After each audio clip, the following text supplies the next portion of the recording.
Boa tarde, sejam bem-vindos ao nosso Casa Fala, Casa Escuta, que é uma atividade da Escola de Teatro, que foi desenvolvida durante o mês de maio, foi pensada, elaborada, foram enviadas algumas atividades para os nossos alunos, e hoje a gente vai conversar com o artista plástico Isaac Alarcão, que nasceu aqui na cidade de Anápolis e que pinta desde 72. Isaac Alarcão participou de dezenas de exposições coletivas e individuais em todo o país, tendo recebido muitas premiações em importantes salões de arte. Foi professor de desenho e pintura durante 20 anos na Escola de Artes Oswaldo Verano. Então, junto com o nosso artista plástico Isaac Alarcão, eu também vou estar conversando aqui, a gente trouxe para conversar um pouco o professor doutor André Luiz dos Santos, que é psicólogo pela Universidade Federal de Uberlândia, tem mestrado em Educação Brasileira pela Universidade Federal de Goiás e doutorado pela Pontifícia Universidade Católica de Goiás. E atualmente é professor na Universidade Estadual de Goiás. Junto com essas duas celebridades para nós aqui hoje, a professora Márcia Peixoto Braundes, que é professora da Escola de Teatro de Anápolis, que é uma unidade escolar da Secretaria Municipal de Anápolis. A professora Márcia escreveu um projeto envolvendo os nossos alunos da turma Teatro Juvenil, com as obras de arte do senhor Isaac Alarcão. E aí, desse projeto, os nossos alunos participaram da exposição do senhor Isaac, fizemos um bate-papo com o senhor Isaac aqui na escola, e estávamos caminhando para a exposição dele aqui na escola, juntamente com o professor André Luiz, que traria os alunos da Universidade Estadual de Goiás para também assistir, prestigiar e bater um papo com o senhor Isaac.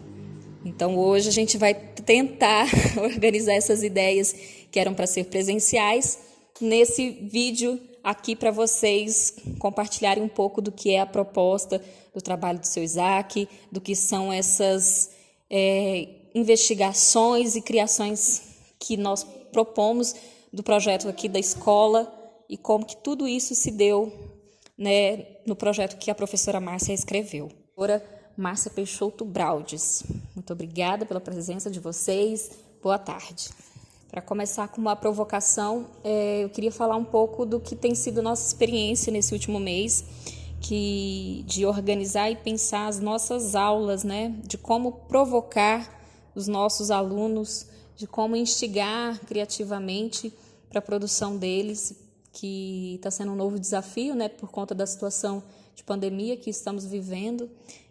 Nós estamos tentando descobrir formas, e esse meio que a gente está fazendo aqui hoje pelo YouTube, pelo canal do YouTube, também é uma tentativa de instigar aí, os alunos da escola de teatro a mesmo nos seus lugares, nas suas casas, pensarem, escreverem, produzirem a partir disso que os incomoda, que os inquieta, são provocações que a gente tenta sempre levar para os nossos alunos e fazer as instruções para que eles possam, a partir disso, estar produzindo junto com a gente.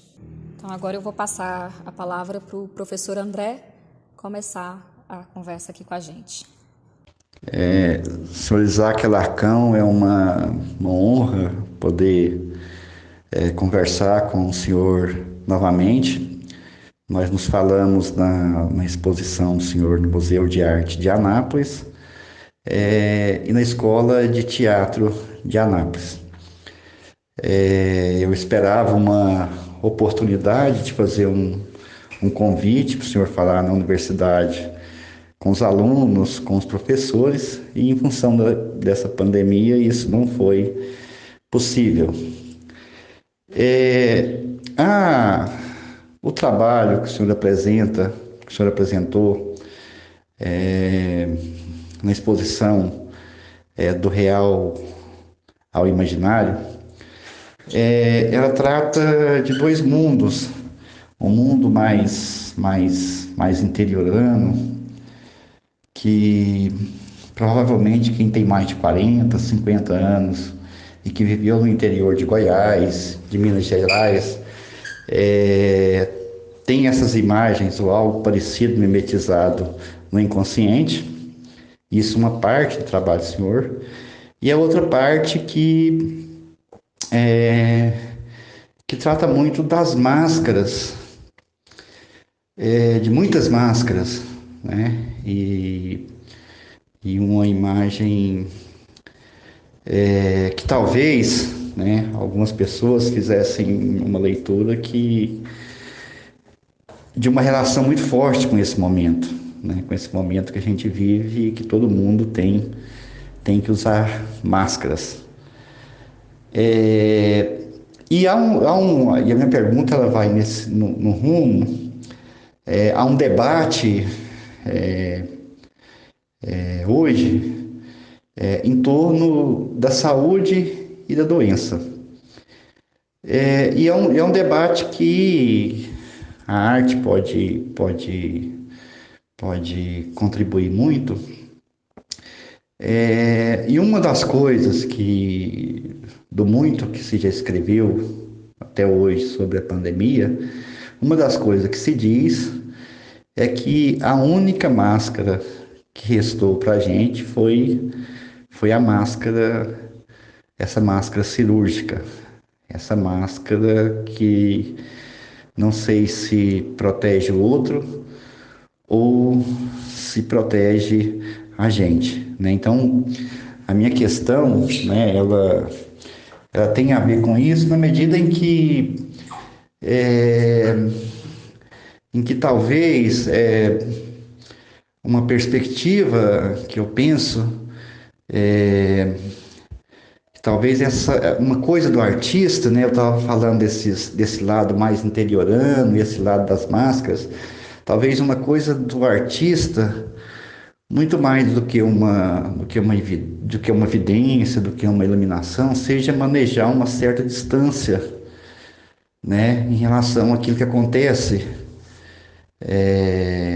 Tem um autor que eu leio e ele fala, ele usa um termo que é presbiopia, né? Que talvez que é essa dificuldade da gente de ver o que está muito perto, né? E a minha questão então ela tem a ver com isso, né? Dessa distância, mas dessa relação aí muito forte das máscaras, né? Essa máscara que é essa máscara última que restou para nós, que é a máscara cirúrgica. André, em relação à máscara e às doenças, eu nunca tinha pensado assim nesse trabalho que eu faço, né, das máscaras.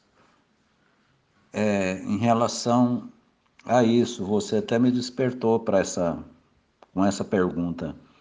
Mas é interessante porque a máscara que eu faço nos meus quadros é para esconder alguma coisa que temos em nós que não queremos mostrar para as pessoas, né? Orgulho, algumas coisas interiores, alguma coisa assim que são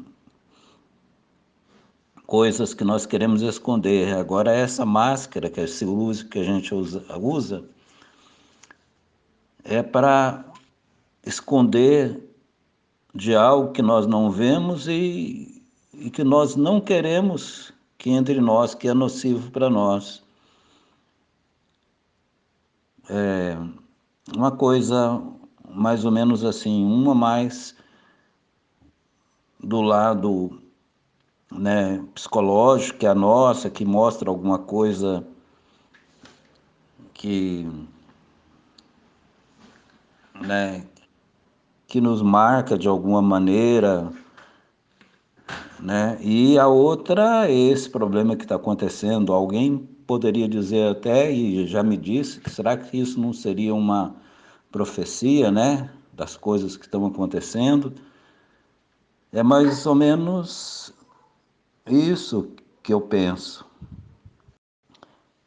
As máscaras dos meus quadros, André, a gente vê, elas estão num ambiente assim, às vezes até escuro, com pouca luz, mas sempre existe uma luz para onde elas podem ir, mas estão, às vezes são muitas máscaras, mas elas estão, a gente pode ver que elas estão sozinhas, né? Como se isoladas ali naquele contexto.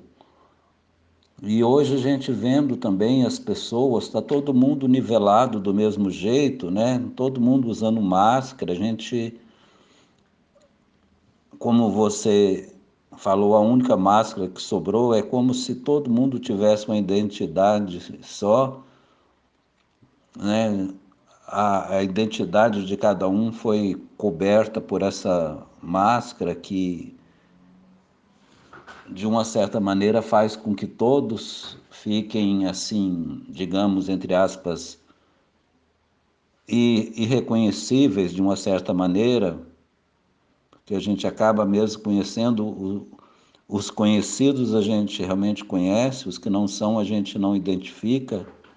É uma coisa que dá para, como se todo mundo tivesse sido nivelado de uma certa maneira, né? O, o mundo todo desse jeito, obedecendo aí, como eu falei para você, todo mundo obedecendo a, a quem determinou essas leis, sem a gente saber realmente se elas são eficazes ou não, né? Nós estamos aí, além da nossa máscara interior, as nossas máscaras psicológicas, as nossas máscaras emocionais, nós também temos que usar essa máscara para não nos esconder dessa coisa nociva que é esse vírus, né? Senhor Isaac, eu ainda quero insistir nessa, nessa relação da arte, da saúde com a doença. E eu gostaria que o senhor falasse um pouco como que o senhor tem visto a cidade hoje, depois da pandemia, né? A cidade em isolamento social, essa cidade é, da pandemia, né? Essa cidade em que as pessoas têm que ficar em casa, né? É, eu quero citar um outro autor aqui que ele é muito interessante, é um filósofo italiano chamado George Agamben, e ele faz uma pergunta muito interessante que é sobre como é, a gente aceitou tão facilmente, tão prontamente essa essa determinação do isolamento, né? Então eu queria que o senhor falasse um pouco sobre isso, né? Sobre essa cidade que tem que ficar isolada. Em relação, André, o que você falou das cidades, né? Somente no início da pandemia, que foi determinado esse isolamento, a gente via, né, as cidades todo, as ruas vazias, tudo assim vazio, né? Era algo assim, uma solidão, uma coisa assim que a gente percebia, o medo das pessoas, o medo de tocar nas coisas, de tocar nas pessoas. A gente entrava, quando necessário, em alguns lugares, por exemplo, em grandes supermercados, esses lugares assim, era coisas assim vazias, sombrias, dando um ar assim depressivo, né? Como algo assim realmente apocalíptico, a gente sem saber até quando ia ficar preso nesse isolamento, usando essas máscaras, sem saber o que ia acontecer, qual a solução final para tudo isso, sem comparar com as coisas lá do Hitler, né? Muitas vezes, até falando em Hitler, eu já fiz quadros assim com máscaras que eu até coloquei temas assim do Holocausto. Eu lembrava muito do problema do Holocausto lá, e já fiz alguns quadros assim com título, né, para homenagear, porque esse sofrimento deles lembra muito essas máscaras que às vezes eu faço, esse sofrimento, essa coisa que foi imposta principalmente aos judeus no Holocausto. Então é mais ou menos isso. A cidade vazia, o medo das pessoas, o medo de tocar, lugares vazios, sombrios, a solidão, a insegurança, a, a incerteza, né, como nós estamos até agora, sem saber até quando isso vai acontecer. A gente já vê mais pessoas na rua, mas porque as pessoas às vezes vão acostumando, vão relaxando, algumas nem estão importando de usar máscara. E é como eu até falei com você, a gente nem sabe a eficácia de tudo isso, né? Mas sem mais informação a gente realmente tem que usar. E como eu falei com você, será isso, né? Nos meus trabalhos, alguém já falou que eram profecias que eu estava fazendo, não sei, né? Eu deixo isso para quem estiver vendo, para o tempo dizer alguma coisa. E agora a professora Márcia, junto com a gente. Eu quero expressar a minha satisfação e o meu prazer pela oportunidade que a escola tem nos dado nesse momento, né, em que realiza o evento a Casa Escuta, Fala a Casa Escuta, que nos dá a oportunidade de debater, de conversar com uma pessoa tão importante no campo das artes em Anápolis, o senhor Isaac Alarcão, este artista plástico, que tem tido a disponibilidade de compartilhar conosco das suas experiências, falar da sua sensibilidade, do seu olhar tão singular de um artista e poder compartilhar isso com os nossos alunos, esses adolescentes, esses jovens que estão conosco na escola de teatro. Eu quero compartilhar com vocês uma experiência que eu tive, que foi o meu primeiro contato com as obras do senhor Alarcão. Foi quando a gente fez uma visita à galeria e onde estavam expostas as obras dele na exposição do Real ao Imaginário. Eu comecei caminhando pela galeria, eu comecei pela esquerda, assim, quando eu entrei. Então primeiro eu vi algumas paisagens rurais nas obras, depois eu vi algumas obras com paisagens que misturavam um universo rural e um universo bastante atípico, assim, bem surrealista, eram imagens suspensas. E depois eu caminhando cheguei à exposição em que estavam as máscaras.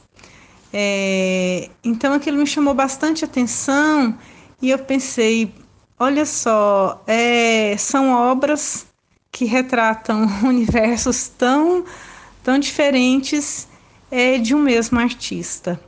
E aí eu me lembrei de um autor que é Tadeusz Kantor.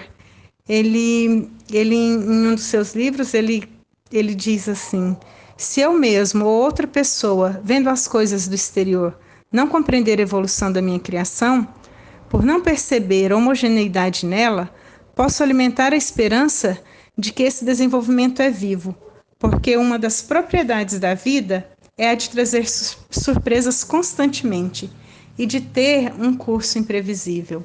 Então, assim, o artista, que muita gente gosta de classificar como alguém que prevê um futuro, ele é uma pessoa que tem uma sensibilidade capaz de perceber aquilo que está dado e que a maioria não percebe.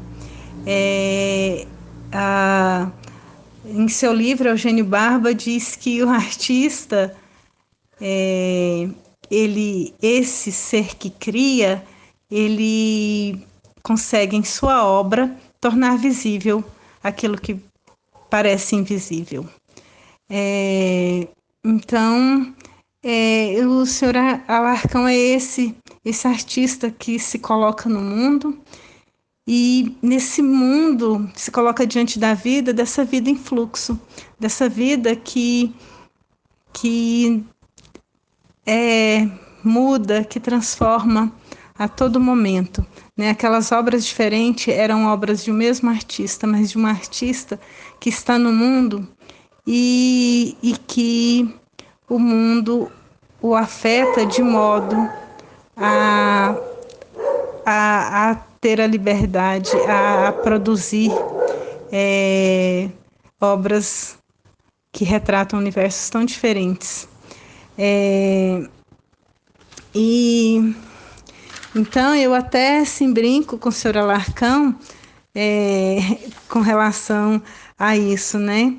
Esse artista como o senhor que consegue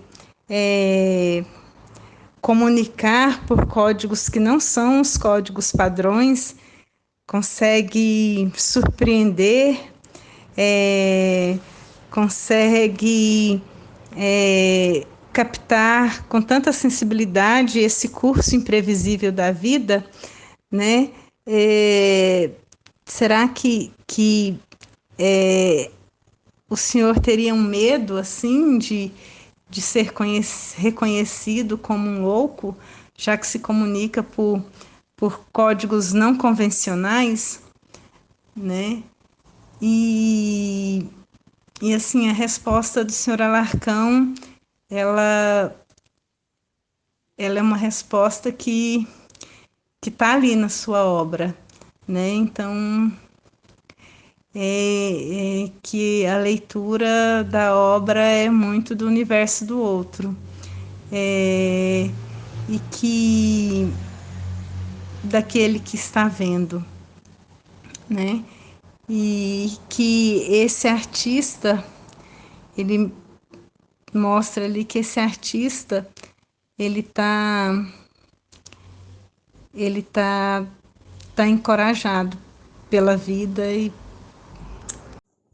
Realmente, Márcia, a gente percebe o quanto o seu Isaac, né, consegue trazer para suas obras essas dimensões tão diferentes e que ao mesmo tempo está falando da vida, né? Está falando, se empenhando, trazendo sentimentos, nostalgia, né, e reflexões.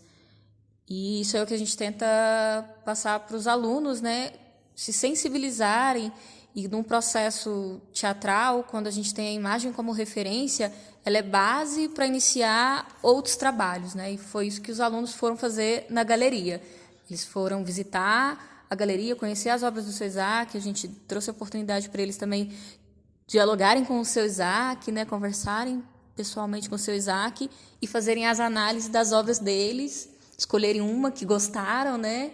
E a partir dessa desenvolver os trabalhos em sala de aula com você na área teatral. Fiquei pensando no fascínio daquelas adolescentes, aquelas meninas que têm a idade entre 11 e 14 anos.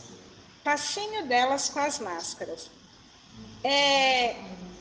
Eu pensei assim, como, assim, eu sempre começo as minhas aulas lá na pedindo para que elas se deitem, para que os alunos se deitem, e que a gente comece uma respiração. E aí eu assim, uma questão técnica, primeiro, olha, respirar é oxigenar o corpo, é liberar as toxinas no gás carbônico e encher de oxigênio, alimentar as células, né? E à medida que a gente faz isso, a gente tem vigor, a gente tem vontade, e aí a gente movimenta e as coisas acontecem. E aí, eles com fascínio pelas máscaras. E a gente tem a experiência hoje, assim, muito física, do tanto que as máscaras, elas nos impedem de respirar. O tanto que a nossa respiração dentro de uma máscara, ela é ofegante, ela assim, é como se fosse uma mordaça, né? Uma mordaça, né? E aí as meninas fascinadas por aquilo, que é que eu tô falando, assim, aquele mundo suspenso ali não fascinou, mas as máscaras, que é isso que oprime, né? Fascinou tanto. Né? E aí essas máscaras cotidianas, essas personas que a amiga do senhor colocou, elas também nos faz sentir assim cotidianamente, né? Elas também nos provocam uma rigidez, elas nos causam um desconforto.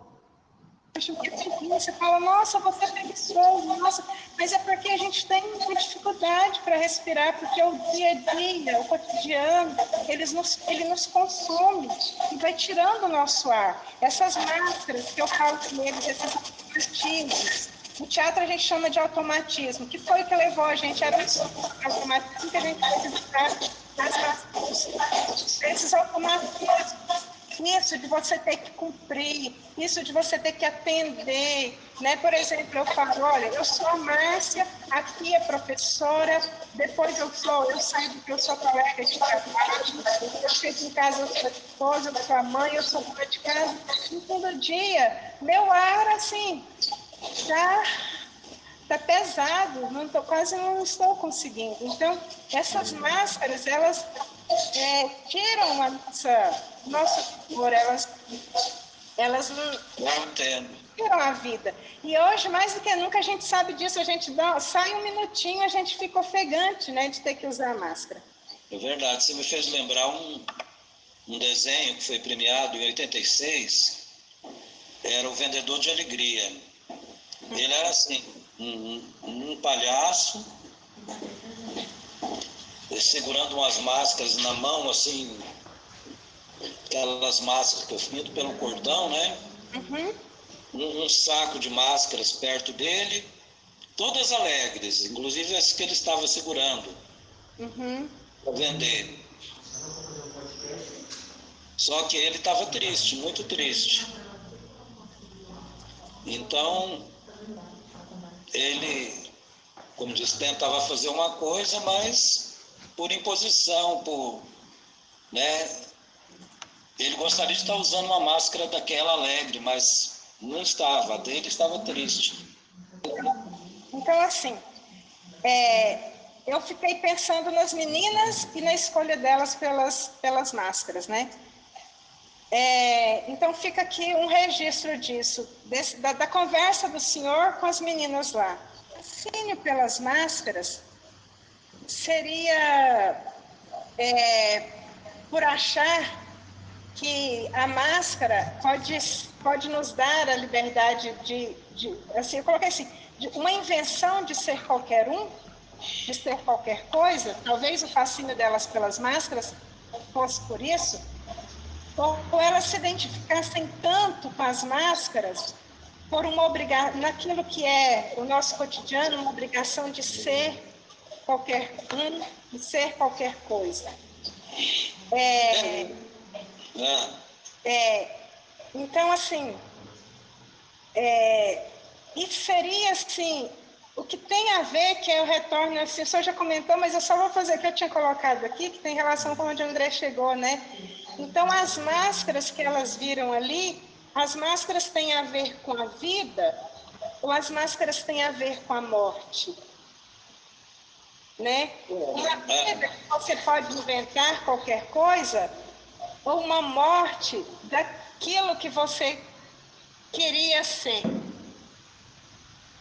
né? Ué, vai. Então, é esse pensamento que ficou ali do encontro. Ah, que ficou, né? Do encontro. Sim, o fascínio das meninas. O fascínio das meninas. É porque, pela máscara, você pode inventar ser qualquer um, ser qualquer coisa, sem um comprometimento. Isso. Ou um fascínio pela máscara por uma identificação da obrigatoriedade de atender a expectativa. E se isso tem a ver com a vida, se é uma invenção, pode ter a ver com a vida, no caso da invenção, mas também pode ter a ver com a morte, no caso da obrigação e de não poder realizar as suas vontades, né, o que se considera vontade. Uhum. É muito humano, né? Essa contradição da vida e da morte, esse risco constante, né? Justamente. Então, é isso. Pode ser tudo isso que você falou, né? Dependente de cada pessoa, né? Ou as duas coisas também, né? Isso. E aí, a máscara neutra, ela é aquela máscara que não tem uma expressão, ela não carrega uma identidade. Ou seja, você não precisa estabelecer vínculos. Não precisa, você pode ser qualquer coisa. A internet, hoje, as pessoas criam avatares, criam perfis que não são eles, mas que é esse mundo imaginário deles, né? Ou que o próprio sistema indica para ser, né? Sem máscaras, né? Isso. Que são invisíveis. São invisíveis, sem expressão nenhuma. Essa invisibilidade, aquela bandeira, todo mundo tentando respirar ali, né? E hoje a gente tem um cenário nos Estados Unidos e no mundo, né? Que foi o episódio do George Floyd, o nome do negro, né? E assim, todo mundo tem a questão da respiração, ela tá, ou seja, da vida, está em questão, está em questão. E aí as máscaras, elas nos dão possibilidades de imaginar muitas coisas. Poderíamos ficar conversando aqui várias horas. É verdade. E é isso, da minha parte é isso. E eu agradeço. Senhor, acho que a Mara tinha comentado alguma coisa. O senhor falou da luz,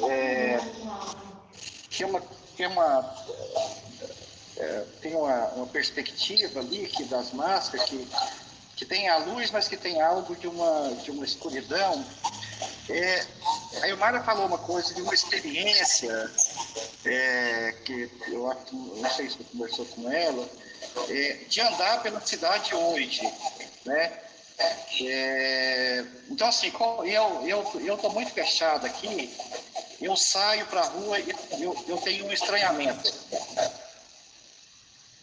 Eu tenho um estranhamento até porque eu não estou fazendo parte daqui, né? Eu passo na porta dentro do centro, e está cheio de gente na porta, eu não faço parte daquilo, né?